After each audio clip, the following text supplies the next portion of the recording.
तो स्टूडेंट्स, इस वीडियो में हम जानेंगे बाइनोमियल कोफिशिएंट को लेकर के कुछ इंपॉर्टेंट रिजल्ट्स। यानी जब आप बाइनोमियल थ्योरम पढ़ते हो तो उसमें एनसीआर आता है, तो एनसीआर के कुछ इंपॉर्टेंट प्रॉपर्टीज हैं जो आपको याद रखना चाहिए, जिससे आपको क्वेश्चन सॉल्व करने में हेल्प मिलेगा।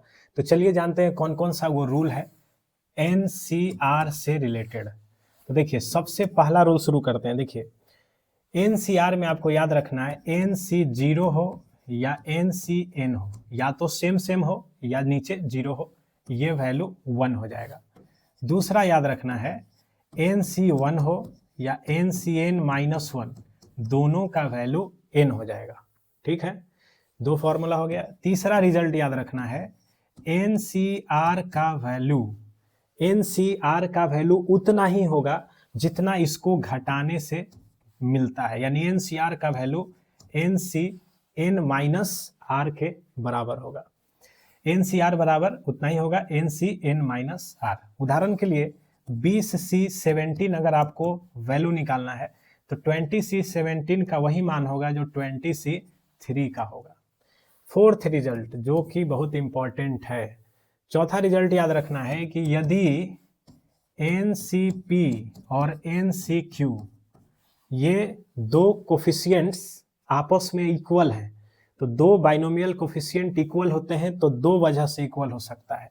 पहला, या तो आपका ये जो लोअर टर्म है P और Q बराबर हो जाए, आइदर P बराबर Q हो जाए, या दोनों को ऐड करने पे n के बराबर हो जाए। अगर ये दोनों बराबर है तब तो ठीक है, अगर बराबर नहीं हुआ तो 100% ये दोनों को जोड़ने पे n के बराबर होना चाहिए। अब उदाहरण के देखिए, ये दोनों रिजल्ट बराबर है तो इसमें खासियत क्या देख रहे हैं, 17 और 3 बराबर तो हो नहीं सकता है, तो दूसरा रिजल्ट जरूर फॉलो करेगा। देखो 17 और 3 जोड़ने पे 20 आ जा रहा है, मैच कर जा रहा है। तो या तो अगर ये बराबर है तब तो ठीक है, नहीं है तो 100% इन दोनों को जोड़ेंगे तो इससे मैच करना चाहिए, तभी जाकर के दो बाइनोमियल कोफिशिएंट बराबर आएगा। उदाहरण के लिए अगर हमने बोला कि बताओ अगर 20CR+2 बराबर 20CR-1 है तो R के किस वैल्यू के लिए ये दोनों बराबर हो सकते हैं। तो हम बोलेंगे देखिए, ये दोनों कोफिशिएंट बराबर है तो हमको ये और ये या तो इक्वल होना चाहिए, तो इक्वल तो हो नहीं सकता है क्योंकि R में हम दो जोड़ रहे हैं, घटा रहे हैं, तो बराबर होने का तो चांस ही नहीं है। तो 100% इन दोनों को जोड़ के किसके बराबर होगा, n के, यानी 20 के। अब देखो यहाँ 2R हो गया, यहाँ पे आपका 1 हो गया, तो 2R बराबर 19, तो R जो है फ्रैक्शन में आ गया, तो बोलेंगे R के किसी वैल्यू के लिए ये और ये बराबर नहीं हो सकते हैं। तो इस प्रकार से आपको ये रिजल्ट याद रखना है, NCP बराबर NCQ, तो वो आएगा। अगला रिजल्ट बढ़ते हैं, रिजल्ट नंबर 5। देखिए, ये रिजल्ट जो है आपको बहुत काम आएगा। ये है दो कोफिशिएंट को जब हम डिवाइड करते हैं, जब आप दो कोफिशिएंट को डिवाइड करते हो, जैसे ये है और ये दो कोफिशिएंट जो है कंसेक्यूटिव कोफिशिएंट है, दो कंसेक्यूटिव कोफिशिएंट्स को जब आप डिवाइड करोगे तो बड़ा वाला जो यहाँ टर्म है वो अगर ऊपर लिखा हुआ है, मतलब ये बड़ा कहने का मतलब इसके और इसके तुलना में जो बिगर टर्म है वो ऊपर लिखा हुआ है, तो इसका रिजल्ट याद रखना है n माइनस बिगर प्लस 1 बटा बिगर, यानी कि इसका रिजल्ट हो जाएगा n माइनस बिगर कौन है इन दोनों में, r, प्लस 1 बटा r। तो ये आपको याद रखना है कि जब दो लगातार कोफिशिएंट्स को हम डिवाइड करते हैं तो डिवाइड करने पर जो बिगर टर्म है वो ऊपर रहना चाहिए, तो रिजल्ट क्या आएगा, n माइनस बिगर प्लस 1 बटा बिगर। उदाहरण के लिए अगर हमने बोला 20C मान लीजिए 17 लिखा है और 20C16 बोलेगा, इसको सॉल्व करेंगे तो कितना आएगा।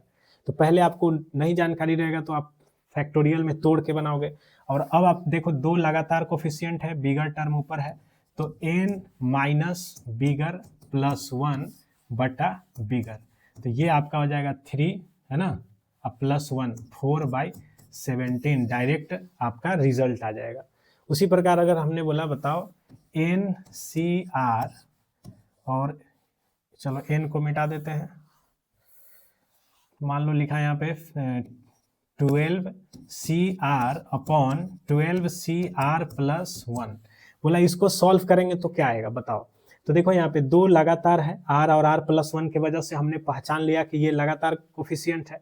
बिगर टर्म ऊपर नहीं, ये नीचे है इस बार। तो ये जो फॉर्मूला हम पढ़े ये उल्टा लगाएंगे, यानी n माइनस बिगर प्लस 1 बटा बिगर। फॉर्मूला क्या है, n माइनस बिगर प्लस 1 बटा बिगर। तो यही चीज उल्टा लगेगा इसमें, यानी ऊपर में आएगा बिगर टर्म यानी R+1 और नीचे में आपको क्या लिखना है, n यानी 12 माइनस बिगर यानी R+1+1। तो ये रिजल्ट होगा R+1। अब यहाँ से देखो -1 +1 कट जाएगा, 12 माइनस R आपका रिजल्ट आएगा।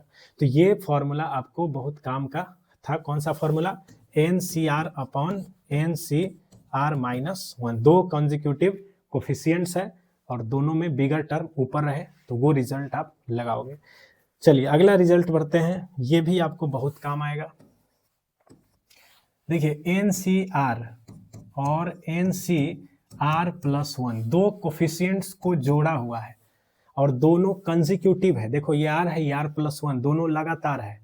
दो कंसेक्यूटिव कोफिशिएंट्स को अगर आप जोड़ते हो तो इसके बाद ये दोनों मिल करके एक कोफिशिएंट में बदलेगा। और कैसे बदलेगा, तो जो n है वो पावर, अब उसका पावर नहीं बोलेंगे इसको, जो ये n है वो एक बढ़ के लिखाएगा, इन दोनों में जो बड़ा है वो लिखाएगा R+1। तो यानी दो कंसेक्यूटिव कोफिशिएंट को जोड़ते हैं तो n में एक बढ़ जाएगा और बड़ा वाला संख्या नीचे रहेगा। उदाहरण के लिए अगर हमने लिखा 20C3 प्लस 20C4, तो ये मिला के देखो दो लगातार टर्म है, 3 के बाद 4 आता है, तो ये बड़ा टर्म है 21, और सॉरी इन दोनों में एक बढ़ेगा तो 21, और इन दोनों में जो बड़ा है उसको यहाँ लिखना है, तो 21C4। तो इस प्रकार से ये रिजल्ट आपको बहुत काम आएगा, इसको आप अच्छे से याद कर लेना। चलिए अब हम लोग बढ़ते हैं नेक्स्ट रिजल्ट की ओर। तो देखिए अगला रिजल्ट क्या है, अगला रिजल्ट आपको याद रखना है R इंटू NCR का रिजल्ट, यानी कि R और NCR, यानी इसमें देखो ये लोअर टर्म और ये सेम सेम रहेगा, मल्टीप्लाई में है और ये दोनों सेम सेम रहेगा, तो इसका रिजल्ट जो होगा कुछ डेरिवेटिव टाइप का होगा। डिफरेंशिएशन में हम क्या करते हैं, पावर को बाहर लाते हैं, पावर में से एक घटाते हैं, तो n जो है वो बाहर आएगा और दोनों में से एक एक घट जाएगा। ठीक है, कब, जब ये और ये सेम टू सेम रहेगा तब।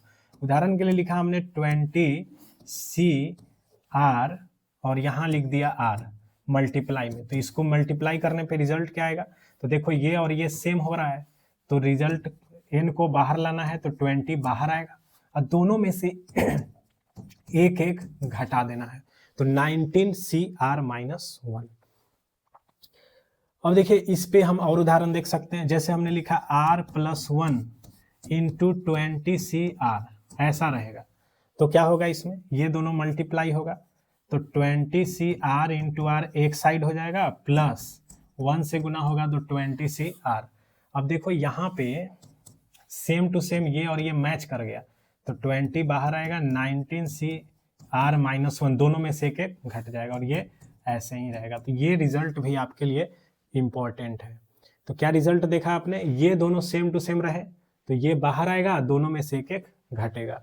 अब उदाहरण समझते हैं अगला, जैसे इसी पे हम समझते हैं एग्जाम्पल, R इंटू 20CR+1। अब देखो ये मल्टीप्लाई है वेरिएबल टर्म R, लेकिन ये और ये जो है दोनों अलग अलग है, तो हम क्या करेंगे, दोनों को सेम बनाएंगे। तो कैसे बनाएंगे, R+1 है तो इसको भी 1 दीजिए, तो 1 जोड़े 1 घटा दिए। अब देखो ये और ये मैच कर रहा है तो इसका एक अलग ग्रुप बना लीजिए।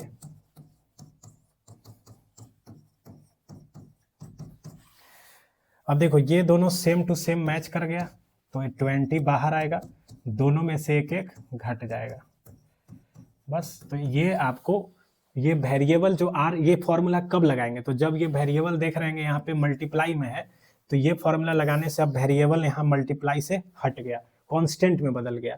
तो जब मल्टीप्लाई में जो वेरिएबल है उसको हटाना हो तब आप ये रिजल्ट अप्लाई करोगे, और इसका काम समेशन में हम लोग करते हैं। तो इस वीडियो में हम एक पार्ट जाने हैं कोफिशिएंट्स के प्रॉपर्टीज का, एनसीआर के प्रॉपर्टीज का अगले वीडियो में इसको कंटिन्यू करके बाकी बचे हुए प्रॉपर्टीज हम लोग देखेंगे।